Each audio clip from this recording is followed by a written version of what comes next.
I'm Diane Devereaux, the Canning Diva, and here's your quick canning tip. Water bathing is essential for jams, jellies, relishes, and salsas. And one of the tips I want to share with you today is making sure that you know how to properly load your water bather and why it's essential to have everything covered with water. When you're loading your water bather, go ahead and get everything inside your canning rack, making sure that it's all along the edges.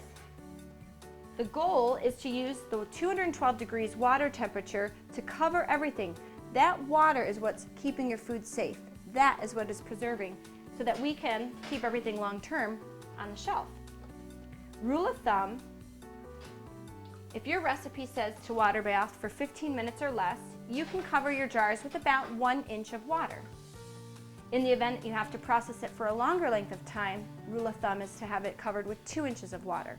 Just make sure your jars are fully submerged when water bathing, because you have to make sure everything processes at that 212 degrees.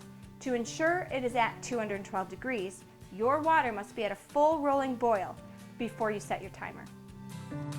For more home canning and preserving tips, tricks, and techniques, be sure to visit me online at www.canningdiva.com.